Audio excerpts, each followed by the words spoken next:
إن الحمد لله نحمده ونستعينه ونستغفره ونعوذ بالله من شرور أنفسنا من يهده الله فلا مضل له ومن يضلل فلا هادي له وأشهد أن لا إله إلا الله وحده لا شريك له وأشهد أن محمدًا عبده ورسوله أما بعد فإن خير الحديث كتاب الله وخير الهدي هدي محمد صلى الله عليه وسلم وشر الأمور محدثاتها وكل محدثة بدعة وكل بدعة ضلالة وكل ضلالة في النار. أعوذ بالله السميع العليم من الشيطان الرجيم من همزه ونفخه ونفثه. بسم الله الرحمن الرحيم.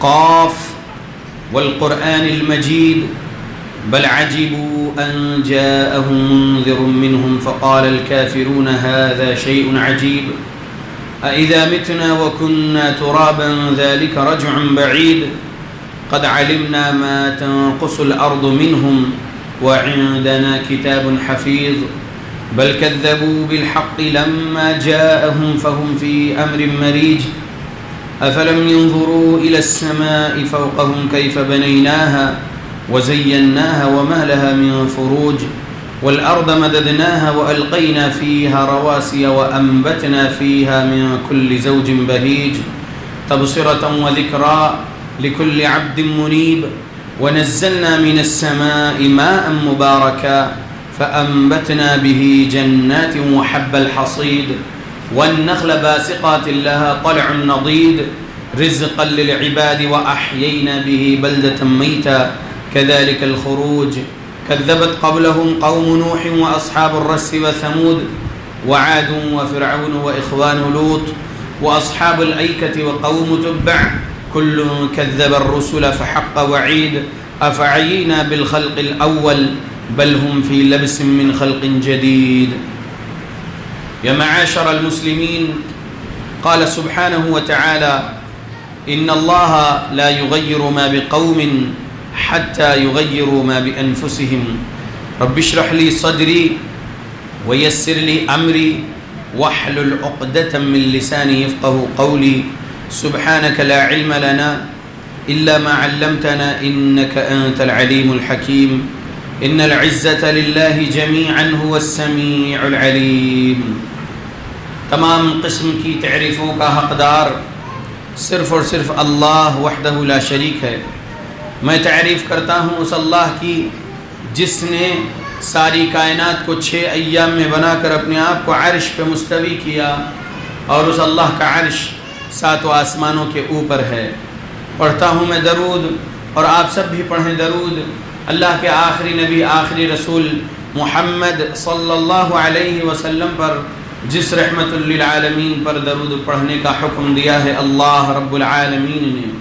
اللہم صلی علی محمد وعلی آل محمد کما صلیت علی ابراہیم وعلی آل ابراہیم انکا حمید مجید.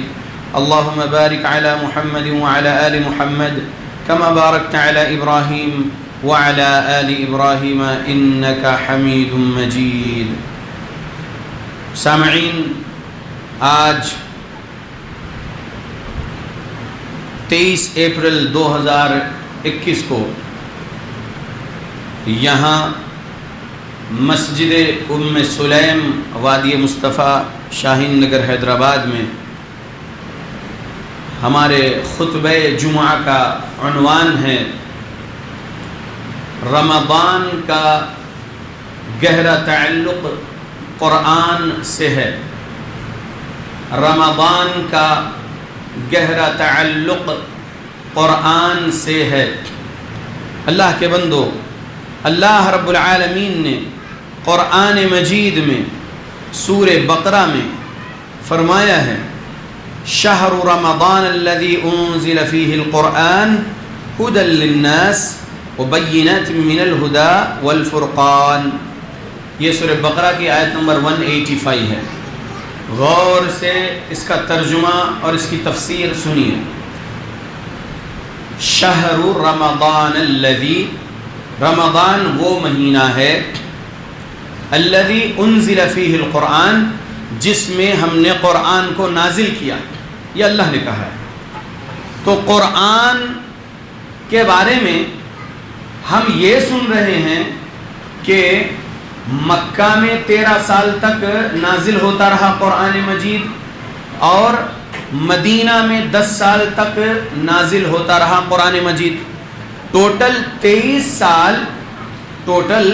23 سال میں مکمل 30 پاروں کا قرآن نازل ہوا محمد الرسول اللہ صلی اللہ علیہ وسلم کے سینے میں اللہ کے جانب سے جبرائیل علیہ السلام کے ذریعے۔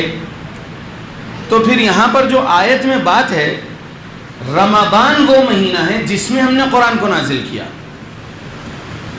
پھر ہم یہی جان رہے ہیں احادیث کے ذریعے سے، اور یہی قرآن میں سورے کچھ مکی ہے کچھ مدنی ہے، اور الگ الگ اوقات میں یہ نازل ہوئے ہیں، تھوڑا تھوڑا نازل ہوا ہے قرآن مجید۔ تو پھر یہ رمضان میں قرآن نازل ہونے کی وہ بات جو ہے 185 نمبر کی آیت میں سورہ بقرہ میں، یہ کیا ہے؟ تو جواب، ایک آیت کی تفسیر دوسری آیت کرتی ہے۔ اللہ رب العالمین نے قرآن مجید میں 30ویں پارے میں جو سورہ قدر نازل کیا، اس میں ہے اللہ رب العالمین نے کہا اِنَّا نَحْنُ نَزَّلْنَا الذِّكْرَ وَإِنَّا لَهُ لَحَافِظُونَ۔ اعوذ باللہ من الشیطان الرجیم۔ یہ سورہ حجر کی آیت نمبر 9 سنا رہا ہوں میں سورہ قدر سنا رہا ہوں آپ کو۔ اِنَّا أَنزَلْنَاهُ فِي لَيْلَةِ الْقَدْرِ، اللہ نے کہا بے شک اس کو ہم نے لیلۃ القدر میں نازل کیا۔ تو سمجھیے غور سے کہ لیلۃ القدر میں مکمل قرآن کو اللہ نے نازل کر دیا تھا۔ اور لیلۃ القدر کب ہے؟ لیلۃ القدر رمضان کے مہینے میں ہے۔ رمضان کے مہینے میں 3 عشرے ہے، پہلا عشرہ، دوسرا عشرہ، تیسرا عشرہ۔ تیسرا عشرے کی 5 طاق راتوں میں کوئی ایک رات ہے لیلۃ القدر۔ اس رات میں اللہ نے قرآن مجید کو نازل کر دیا تھا، مکمل قرآن کو اللہ نے نازل کر دیا تھا اپنے عرش سے آسمانی دنیا پر جو بیت العزہ ہے، اس میں اللہ نے نازل کر دیا تھا۔ اس لیے یہاں پر یہ آیت کو سمجھنا ضروری ہے کہ رمضان وہ مہینہ ہے جس میں اللہ نے قرآن کو نازل کیا۔ تو رمضان میں کب نازل کیے؟ سوال ہے۔ جواب، لیلۃ القدر میں اللہ نے نازل کیے قرآن کو۔ لیلۃ القدر کیا ہے؟ ایک رات ہے، 1000 مہینوں سے بہتر رات ہے وہ، جو رمضان کے آخری عشرے کی 5 طاق راتوں میں سے کوئی ایک رات ہوتی ہے وہ۔ تو وہ ایک رات جو رب کو معلوم ہے، جب رب نے نازل کیا تھا اپنے عرش سے بیت العزہ میں، وہ رات لیلۃ القدر کی رات تھی اور مہینہ رمضان تھا۔ سمجھیے، کھلے کھلے الفاظ سے سمجھا رہا ہوں۔ قرآن نازل ہوا رمضان کے مہینے میں، شہر رمضان الذی انزل فیہ القرآن۔ یہ آیت سے سمجھ میں آیا کہ قرآن رمضان میں نازل ہوا۔ اب رمضان میں کب نازل ہوا؟ تو رمضان میں انا انزلناہ فی لیلۃ القدر، ہم نے اس کو نازل کیا قدر والی رات میں۔ اب وہ قدر والی رات کب ہے؟ تو معلوم ہوا کہ رمضان میں ہے۔ پیارے رسول محمد صلی اللہ علیہ وسلم کی حدیث ہے، تحروا لیلۃ القدر فی العشر الاواخر، تلاش کرو لیلۃ القدر کو آخری عشرے میں رمضان کی۔ سمجھ رہے؟ رمضان کے آخری عشرے کی طاق راتوں میں اسے تلاش کرو۔ فی الوتر بھی کہا نبی صلی اللہ علیہ وسلم نے، تو طاق رات۔ تو معلوم یہ ہو گیا کہ رمضان کا مہینہ تھا وہ، لیلۃ القدر تھی وہ، جب اللہ نے اپنے عرش سے آسمانی دنیا پر بیت العزہ میں قرآن کو نازل کر دیا تھا، مکمل قرآن کو۔ 30 پاروں کا 114 سوروں کا مکمل قرآن اللہ نے نازل کر دیا۔ ٹھیک، اب وہاں بیت العزہ سے، یعنی 7ویں آسمان کے اوپر 1000 سال کے فاصلے پر اللہ کا عرش ہے، اور اللہ اپنے عرش پہ مستوی ہے، اور عرش پر اللہ کا جو کتاب ہے، جو لوح محفوظ ہے، جو 3194 نمبر کی غالباً حدیث صحیح بخاری میں ابو ہریرہ رضی اللہ عنہ سے روایت کردہ حدیث ہے، اس میں یہ بات ہے کہ اللہ نے، پیارے رسول محمد صلی اللہ علیہ وسلم نے فرمایا کہ لما قضى الله الخلق كتب في كتابه وهو عنده فوق العرش ان رحمتي غلبت غضبي. ترجمہ غور سے سنیے. پیارے نبی فرمائے جب اللہ نے اپنی مخلوقات کی تخلیق کر دیا تو اللہ نے لکھا اس کی کتاب میں, کتب فی کتابہ, لکھا اللہ نے اس کی کتاب میں, فہو عندہ فوق العرش, وہ کتاب اس کے پاس ہے عرش کے اوپر, ان رحمتی غلبت غضبی, بے شک میری رحمت میرے غصے پر غالب ہے, رب نے کہا. تو ایک کتاب کہاں ہے؟ رب کی لوح محفوظ عرش پہ ہے, فوق العرش, رسول اللہ نے فرمائے 3194 صحیح بخاری سے معلوم ہوا. تو عرش سے قرآن مجید کو رب نے جو نازل کیا بیت العزہ میں, تو عرش تو 7ویں آسمان کے اوپر 1000 سال کی دوری پر عرش ہے اللہ کا, وہاں سے اللہ نے آسمانی دنیا پر بیت العزہ جو ہے وہاں پر اللہ نے اس قرآن کو نازل کر دیا تھا ایک ہی رات میں, مکمل قرآن 30 پاروں کا. ٹھیک, اب قرآن پیارے نبی پر جو 23 سالوں میں نازل ہوا وہ تنزیل کی شکل میں نازل ہوا. کس شکل میں؟ تنزیل. انزلناہ کا مطلب ہے ایک ہی مرتبہ کا نازل کر دینا, اور وہ کب نازل کیا؟ ایک ہی مرتبہ اللہ نے پورے قرآن کو ایک ہی رات میں لیلۃ القدر میں اپنے عرش سے آسمانی دنیا پر بیت العزہ میں اللہ نے نازل کر دیا. تو یہاں پر انزلناہ کہا اللہ نے, لیکن جہاں پر رب کریم نے کہا قرآن میں تنزیل من رب العالمین, یہ تمہارے رب جہانوں کے پالنے والے رب کے طرف سے تنزیل ہوا ہے. تنزیل مطلب تھوڑا تھوڑا 23 سالوں میں نازل ہوتا رہا محمد الرسول اللہ صلی اللہ علیہ وسلم پر. سمجھ میں آ گیا ہوگا انشاءاللہ.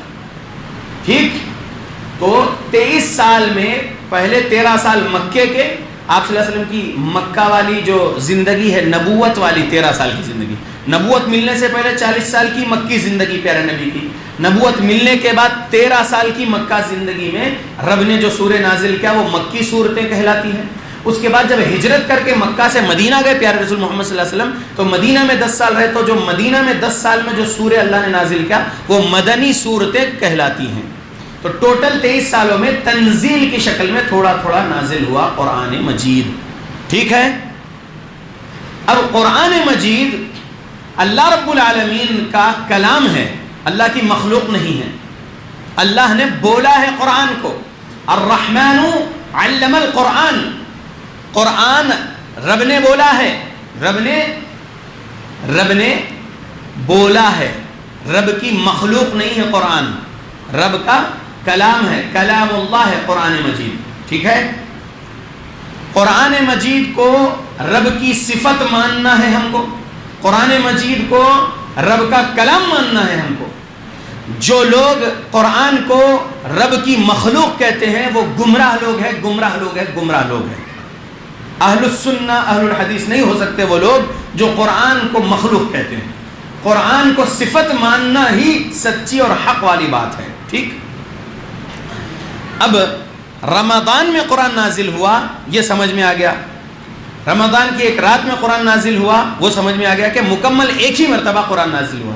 لیکن 23 سالوں میں بیت العزہ آسمانی دنیا سے مکہ اور مدینہ میں آہستہ آہستہ نازل ہوتا رہا محمد رسول اللہ صلی اللہ علیہ وسلم کے سینے میں. یہ سمجھ میں آ گیا انشاءاللہ. اب یہ قرآن رسول اللہ صلی اللہ علیہ وسلم پڑھتے تھے, جبرائیل علیہ السلام جب آپ کو سناتے تھے, رسول اللہ صلی اللہ علیہ وسلم کو اللہ حفظ کروا دیتے تھے, رسول اللہ صلی اللہ علیہ وسلم اپنے وہ صحابہ سے قرآن کو لکھواتے تھے جو لکھنا جاننے والے تھے قرآن کو, یعنی لکھنا پڑھنا جو جانتے تھے صحابہ میں سے, وہ صحابہ سے محمد رسول اللہ صلی اللہ علیہ وسلم قرآن لکھواتے تھے, کبھی پتوں پر, کبھی ہڈیوں پر, کبھی جو ہے دیواروں پر, سمجھ رہے, الگ الگ جگہ قرآن لکھا جاتا رہا اور قرآن محفوظ رب نے کیا. ٹھیک, قرآن میں نماز پڑھنے کا حکم ہے, اللہ نے کہا اقیم الصلاۃ, لیکن نماز کیسے پڑھنا ہے وہ محمد رسول اللہ صلی اللہ علیہ وسلم بتائیں گے, طریقہ پورا. اللہ اکبر کہنے سے لے کر سلام پھیرنے تک مکمل طریقہ کون سکھائیں گے؟ محمد صلی اللہ علیہ وسلم. تو وہ کہاں رہتا؟ وہ قرآن میں ہے کیا؟ طریقہ نماز قرآن میں نہیں ہے, حدیث میں ہے. طریقہ نماز کہاں ہے؟ حدیث میں ہے. ٹھیک, قرآن میں روزہ رکھنے کا حکم دیا ہے رب نے, سحری اور افطار کے بارے میں سبق دیا رب نے, لیکن سحری کب اور کیسے کرنا ہے کون سکھائے؟ محمد رسول اللہ صلی اللہ علیہ وسلم سکھائے. تو وہ جو طریقہ ہے سحری کا، کیا کھاؤ، کب تک کھا سکتے ہیں اور کب کھانا روکنا ہے، یہ سب کون سکھانا؟ محمد رسول اللہ صلی اللہ علیہ وسلم سکھاتے ہیں. محمد رسول اللہ صلی اللہ علیہ وسلم جو سکھائے وہ کہاں ہے؟ حدیث میں ہے، قرآن میں نہیں. ٹھیک. افطار کا رب نے جو وقت کہا اتم الصیام الی اللیل، لیکن صحیح وقت افطار کون سکھانا؟ محمد رسول اللہ صلی اللہ علیہ وسلم سکھانا. مطلب یہ ہے قرآن کی تفسیر محمد رسول اللہ صلی اللہ علیہ وسلم کی صحیح احادیث میں موجود ہے الحمدللہ، اور قیامت تک قرآن کی صحیح تفسیر موجود رہے گی. رب اس کی حفاظت کریں گے. سورہ ہجر سورہ نمبر 15 آیت نمبر 9 انا نحن نزلنا الذکر وانا لہ لحافظون. یہ سمجھ لو قرآن کے بارے میں مختصر بتایا ہوں. قرآن ہے کیا؟ ھدی للناس ہے، انسانیت کے لیے ہدایت ہے قرآن مجید میں. صرف مسلمانوں کے لیے ہدایت نہیں ہے قرآن میں، بلکہ تمام انسانوں کے لیے قرآن مجید میں ہدایت ہے. ہندو ہو، کرسچین ہو، یہودی ہو، جیو ہو، جین ہو، سکھ ہو، بدھسٹ ہو، پارسی ہو، ہر مذہب کو ماننے والے جہاں کہیں بھی رہتے ہوں گے ان لوگوں کے لیے قرآن مجید کیا ہے؟ قرآن مجید ہدایت ہے. ٹھیک ہے. تو قرآن مجید صرف مسلمانوں کی کتاب بول کے نہیں بولنا، قرآن مجید پوری انسانیت کے لیے ہے یہ بولنا ہے. اور ہندوؤں تک، کرسچینز تک، یہودیوں تک، ہر مذہب والے تک ہم مسلمانوں کو پہنچنا ہے قرآن کا ترجمہ لے کر. ہندی میں ترجمہ ہے، اردو میں ترجمہ ہے، تیلگو میں ترجمہ ہے، انگلش میں ترجمہ ہے، الگ الگ زبانوں میں جو ترجمہ ہے وہ لے کے ہم کو پہنچنا ہے نان مسلمز تک، اور بتانا ہے کہ ہمارا اور تمہارا رب یعنی پالنے والا صرف ایک اللہ ہے، اور یہ اس کا کلام ہے. میسیج فار ہیومینٹی ہے یہ قرآن مجید، پوری انسانیت کے لیے پیغام ہے. یہ صرف اور صرف مسلمانوں کے لیے نہیں، سمجھانا ہے ہم کو. اس کے لیے کیا کرنا ہے؟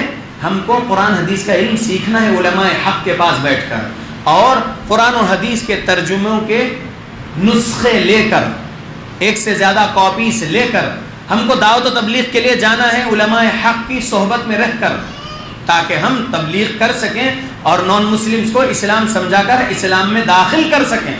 سمجھ میں آ رہا مسلمانوں؟ تو قرآن ھدی للناس ہے وبینات من الہدی والفرقان، اور یہ کیا ہے؟ یہ کھلی کھلی دلیلیں ہیں فرق کرنے والی حق اور باطل میں، جھوٹ اور سچ کے درمیان میں فرق کرنا سکھاتا ہے قرآن.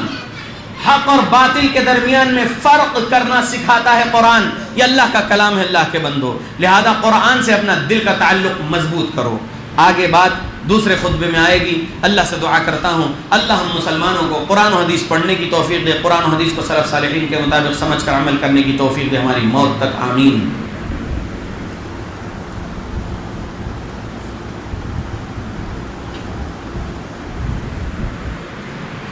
اللہ کے بندو، محمد رسول اللہ صلی اللہ علیہ وسلم کی حدیث سنا رہا ہوں صحیح البخاری سے. حدیث نمبر 5028 ہے. ان افضلکم من تعلم القرآن وعلمہ. ترجمہ: یقیناً تم میں سب سے افضل وہ ہے جس نے قرآن سیکھا اور دوسروں کو سکھلایا. تم میں سب سے بہترین وہ انسان ہے جو قرآن سیکھا اور دوسروں کو سکھاتا ہے، وہ سب سے افضل انسان ہے. کس نے بولے؟ پیارے رسول محمد صلی اللہ علیہ وسلم نے فرمائے. لہذا ہم کو افضل انسان بننا ہے تو ہم قرآن کا علم حاصل کرنا اور قرآن پر عمل کرنا، قرآن کے مطابق احادیث صحیحہ کے مطابق عمل کرنا اور لوگوں کو سکھانا، تب ہم یقیناً افضل انسان رہیں گے، لوگوں میں فضیلت والے رہیں گے. یہ 5028 نمبر کی حدیث صحیح بخاری سے سبق ملا. ایک اور حدیث سنا رہا ہوں صحیح مسلم حدیث نمبر 817 سے. حدیث غور سے سنیے. حدیث کے الفاظ سے پہلے ایک واقعہ سنیے.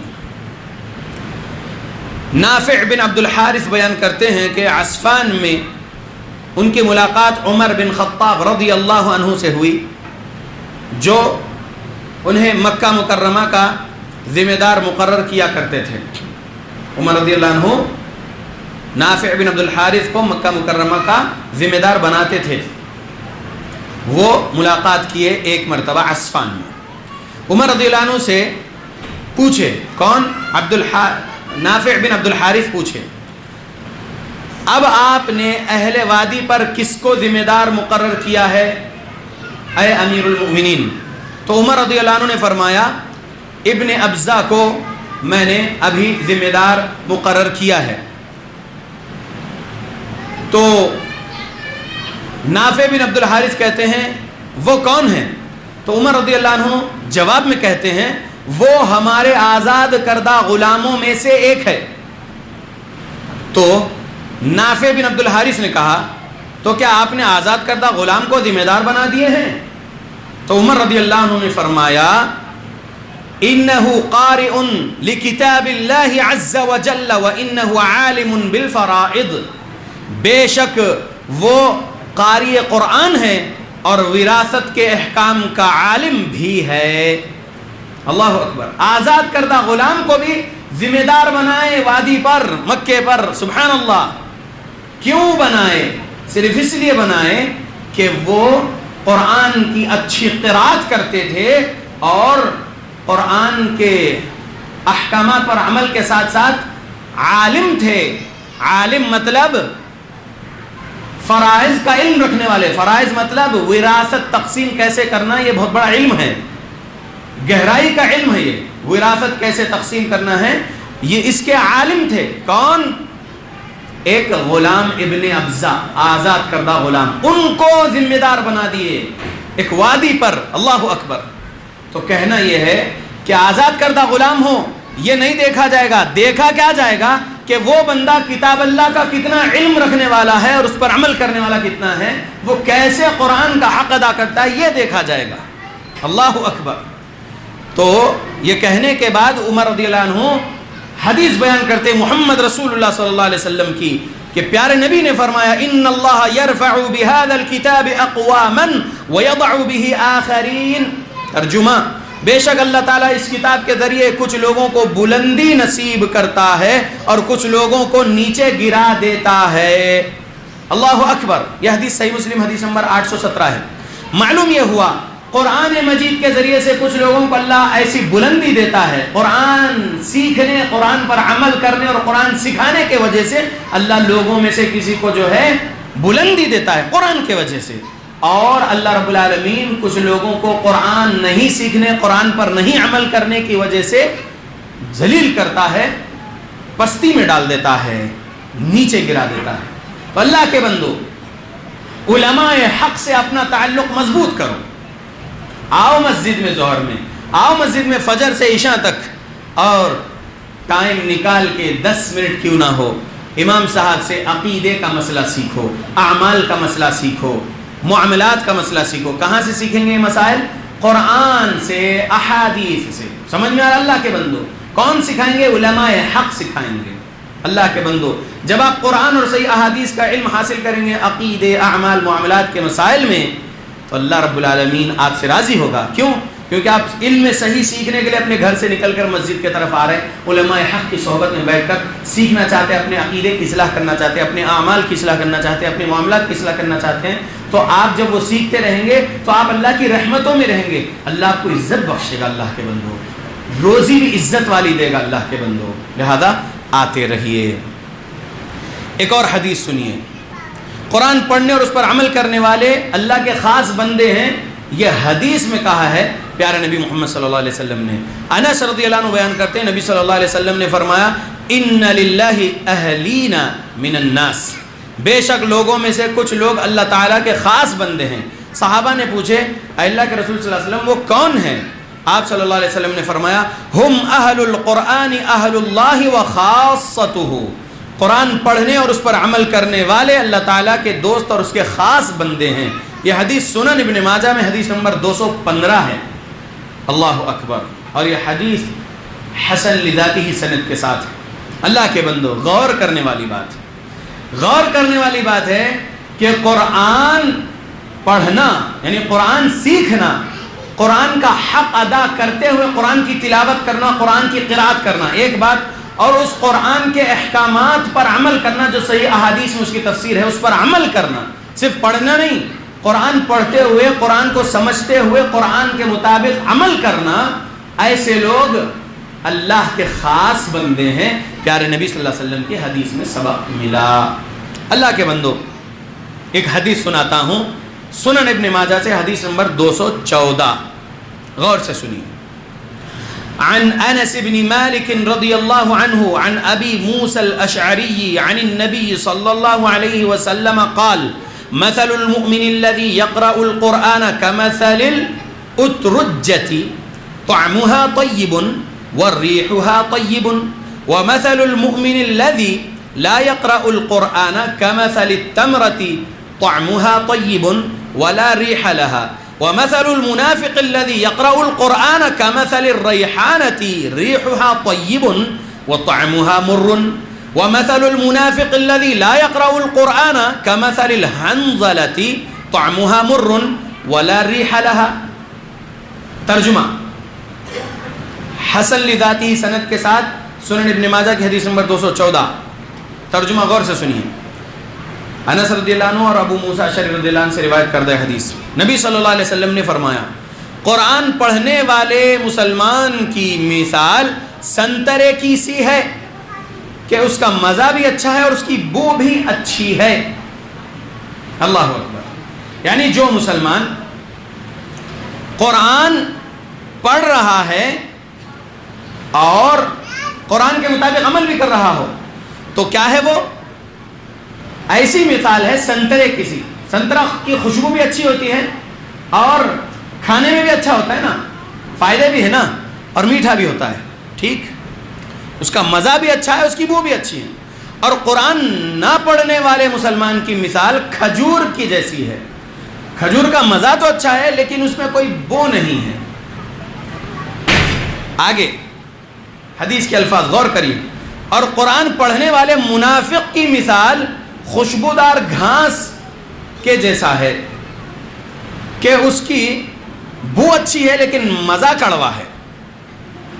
اور قرآن نہ پڑھنے والے منافق کی مثال تھوہڑ حنظلہ نام کا ایک کانٹے دار بغیر بو والا ایک پھل, تھوہڑ اندرائن اس کو کہا جا رہا ہے اردو میں, اس کے جیسی ہے. اس کا مزہ کڑوا ہے اور اس میں کوئی خوشبو بھی نہیں ہے.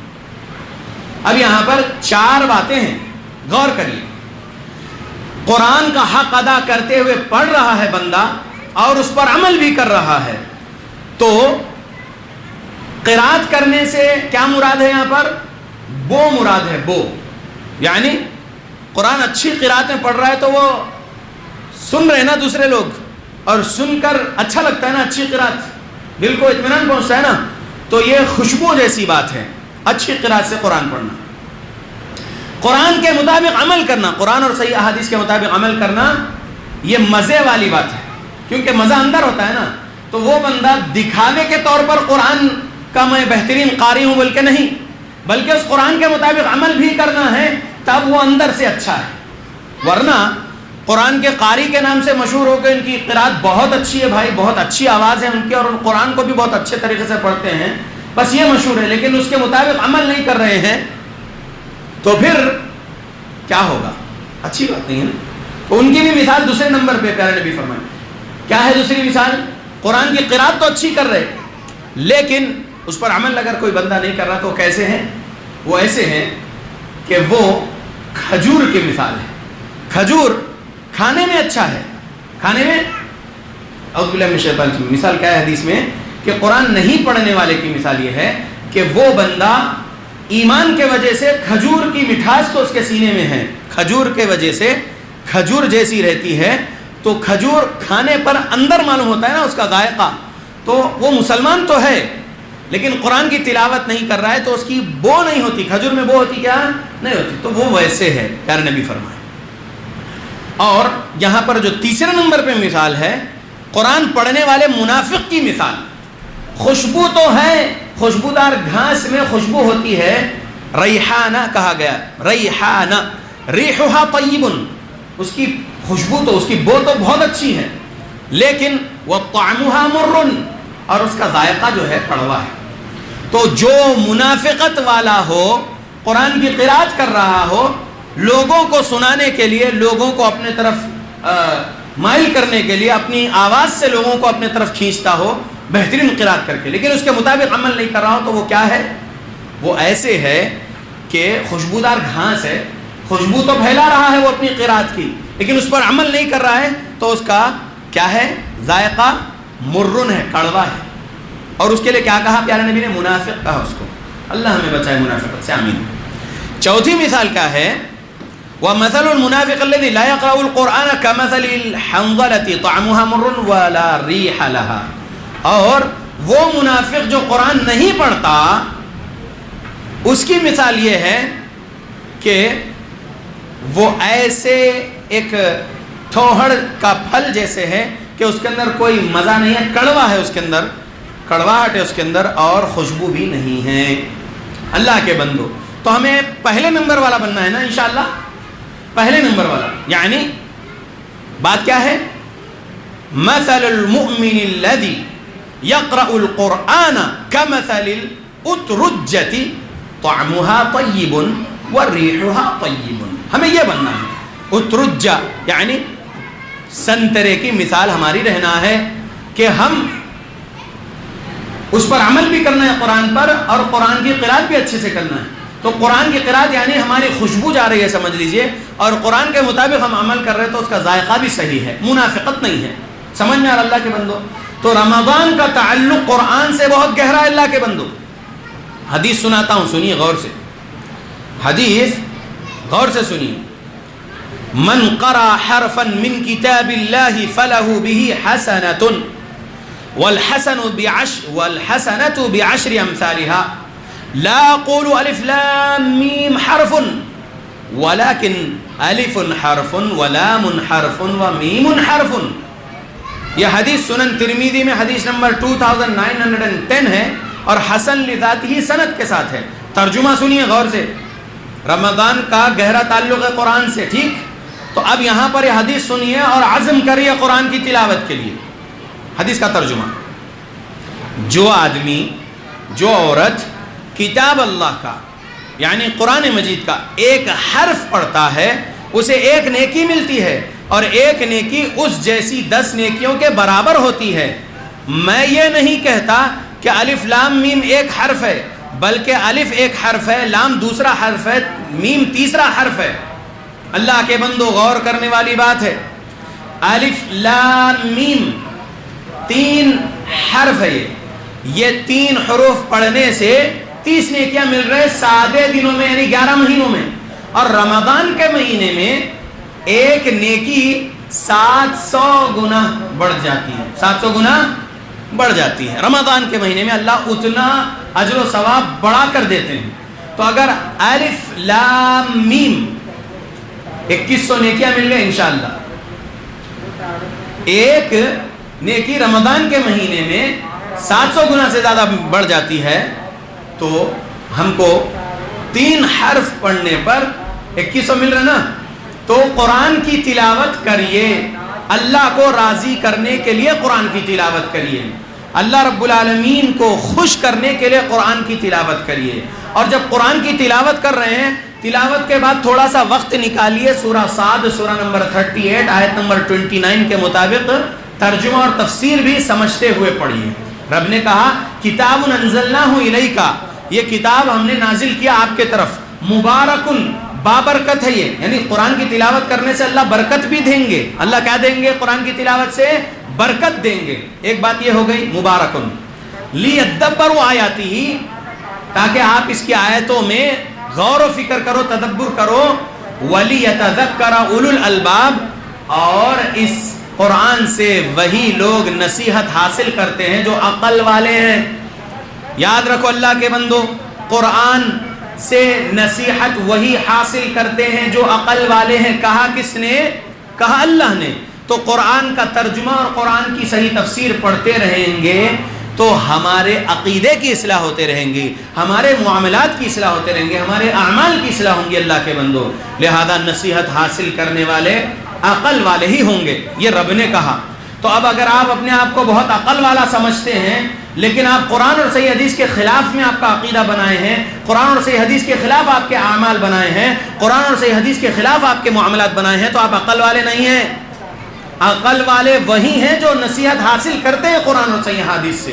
اللہ کے بندو، لہذا رمضان کے مہینے میں مسجدوں کا جو رخ آپ نے کیے ہوئے ہیں، رمضان کے مہینے کے اس تربیت والے مہینے کے اوقات کو، اس ٹائم کو، اس وقت کو غنیمت جانتے ہوئے اپنے آپ کو سدھارنے اور سنوارنے اور اپنی تربیت کرنے کی کوشش کریے۔ علماء حق کے قریب آ کر بیٹھیے، ان سے سوالات کریے، علم حاصل کریے۔ اللہ کے بندو، علم حاصل کرنے کے دو طریقے ہیں۔ ایک ہے اقرأ بسم ربک الذی خلق۔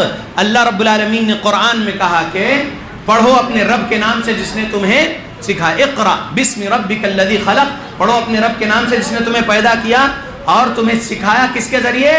علم بالقلم، سکھایا تمہیں قلم کے ذریعے۔ تو ایک ہے پڑھ لکھ کر علم حاصل کرنا، اور دوسرا کیا ہے؟ سوال کر کے علماء حق سے علم حاصل کرنا۔ اللہ نے کہا سورہ نمبر 21 آیت نمبر 7، فَاسْأَلُوا أَهْلَ الذِّكْرِ إِن كُنتُمْ لَا تَعْلَمُونَ، سوال کر لو اہل علم سے اس چیز کے بارے میں جس چیز کا علم تمہیں نہیں ہے، یعنی جس چیز کے بارے میں جانکاری نہیں ہے، عقیدے کے بارے میں جانکاری نہیں ہے، اعمال کے بارے میں جانکاری نہیں ہے، معاملات کے بارے میں جانکاری نہیں ہے، تو علماء کے قریب آؤ، علماء حق کے قریب بیٹھ کے سوال کرو، اور سوال کر کے علم حاصل کرو۔ قرآن اور صحیح احادیث کی دلیلوں کے ساتھ صحیح باتیں آپ کو سکھائی جائے گی قرآن اور صحیح حدیث سے۔ دیکھیے، میں خطبہ جمعہ ابھی شروع کیا آپ کے سامنے، 40 منٹ ہونے آ رہے ہیں، اور میں نے ایک بھی آپ کو قصے کہانیاں جھوٹے نہیں سنایا، جیسا اور جھوٹے قصے سنانے والے گمراہ مولوی ہوتے ہیں۔ میں نے آپ کو قرآن کی آیت بتایا، سورہ نمبر، آیت نمبر بولا، حدیث کی کتاب کا نام حدیث نمبر بولا، حدیث عربی میں پڑھ کے سنایا، اس کا اردو ترجمہ بتا رہا ہوں اور اس کی صحیح تشریح بتا رہا ہوں۔ تو ہماری ان مسجدوں سے الحمدللہ صحیح تعلیمات ہی عام ہوتے ہیں معاشرے میں۔ الحمدللہ توحید سکھاتے ہیں ہم، سنت والے اعمال سکھاتے ہیں ہم، معاملات بھی صحیح سکھاتے ہیں ہم، اخلاق حسنہ والے معاملات سکھاتے ہیں الحمدللہ۔ تو اللہ کے بندو، آپ لوگ اپنے اوپر ذمہ داری سمجھیے کہ آپ کو اپنے آپ کو جہنم سے بچانا ہے۔ اپنے آپ کو جہنم سے بچانے کے لیے جنت میں داخلہ اگر چاہیے آپ کو، تو آپ آنا ہے علم حاصل کرنے، پڑھ لکھ کر پہلے نمبر پہ، دوسرے نمبر پہ علماء حق سے سوالات کر کے علم حاصل کرنا ہے۔ اللہ نے کہا نا کہ علماء حق سے، یعنی اہل علم سے سوال کر کے حاصل کر لو اس چیز کی جانکاری جس کے بارے میں آپ کو جانکاری نہیں ہے۔ تو اللہ کے بندو، آؤ مساجد میں، رمضان تربیت والا مہینہ ہے، اس میں زیادہ سے زیادہ وقت لگاؤ قرآن و حدیث کے مطابق اپنے عقیدہ اعمال سیکھنے، اپنے عقیدہ اعمال کی اصلاح کرنے، اور پھر رمضان کے بعد بھی 11 مہینوں میں اپنے آپ کو جنتی اگر بنانا چاہتے ہیں تو مساجد میں اپنے آپ کی حاضری 5 ٹائم ضرور رکھو۔ اللہ کے بندو، اللہ رب العالمین کا حق ادا کرو، 5 ٹائم فرض نمازیں اللہ کے بندو، اللہ کا حق ادا آپ کریں گے، اللہ رب العالمین آپ کو بہت نعمتیں دیں گے۔ اللہ کے بندو، جو لوگ اللہ پر ایمان نہیں لائے، کفار، نان مسلمز، اللہ ان کو بھی پال رہا ہے نا، کیونکہ اللہ رب العالمین ہے، اللہ رب المسلمین نہیں ہے، اللہ صرف مسلمانوں کا رب نہیں ہے، رب العالمین ہے، تمام جہانوں کا رب ہے اللہ۔ تو اللہ رب العالمین پال رہا ہے پوری کائنات کے ہر انسان کو، ہر جن کو، ہر مخلوق کو، سمجھ رہے اللہ کے بندو؟ تو اللہ ان کو دے رہا ہے، اگرچہ کہ وہ اللہ پر ایمان نہیں لائے، وہ نماز نہیں پڑھتے، وہ روزہ نہیں رکھتے، وہ زکوٰۃ نہیں دیتے، وہ حج نہیں کرتے، وہ عمرہ نہیں کرتے، وہ اسلام کو ہی نہیں مانتے، تو بھی اللہ ان کو پال رہا ہے، ان کا سب کچھ چل رہا ہے نا۔ تو ہم تو مسلمان ہیں، ہم تو مسلمان ہیں، ہم کو کیا چاہیے؟ اللہ کا شکر ادا کرنا چاہیے کہ رب نے ہمیں مسلمان ماں باپ کے پاس پیدا کیا۔ اگر ہم کسی نان مسلم کے پاس پیدا ہوتے تو نان مسلمز جو انتقال کر جائیں گے اسی کفر میں، تو جہنم ہے۔ اللہ نے کہا انا اعتدنا جہنم للکافرین نزلا، لیکن مسلمان رہ کر بھی آپ نان مسلمز کے جیسے عقید عمل بنائیں گے تو آپ یاد رکھ لینا کہ مسلمان ہوں جنت مل جائے گی، ایسا نہیں سوچنا ہے۔ میں مسلمان ہوں اور جنت مسلمانوں کے لیے ہی ہے، ایسا مت سوچو۔ مسلمان نہیں بلکہ مومنوں کے لیے جنت ہے، جنت متقین کے لیے ہے۔ نام نہاد مسلمان صرف نام نہاد مسلمان بن کے رہ جائے گا، اس کی موت تک تو جہنم ملے گی، اس کو جنت نہیں مل سکتی، یاد رکھو۔ کیوں؟ کیونکہ وہ بندہ تھا تو مسلمان، پیدا تو ہوا مسلمان ماں باپ کو، لیکن نماز سے دور، قرآن سے دور، اللہ کے ذکر و اذکار سے دور، اور نبی صلی اللہ علیہ وسلم کی سنتوں سے دور، مساجد سے دور، بس جمعے کے نمازی بن گئے یا عیدین کے نمازی بن گئے یا کسی کی جنازے کی نماز میں چلے گئے، ایسا مسلمان نہیں رہنا ہے۔ مسلمان آپ مومن بنیے، مومن بننا ہے ہم سب کو، تب تو انشاءاللہ جنت مل سکتی ہے۔ تو لہذا صرف رمضان میں مسجدوں کو نہ بھرو اللہ کے بندو، بلکہ اپنی زندگی کے آخری دن تک مسجد میں 5 ٹائم حاضر ہوتے رہو، رب کو راضی کرنے، رب کا حق ادا کرنے، تب ہی انشاءاللہ جنت ملے گی۔ میں اللہ سے دعا کرتا ہوں اللہ ہم مسلمانوں کو قرآن اور حدیث پڑھنے کی توفیق دے، قرآن و حدیث کو سلف صالحین کے مطابق سمجھ کر عمل کرنے کی توفیق دے، آمین۔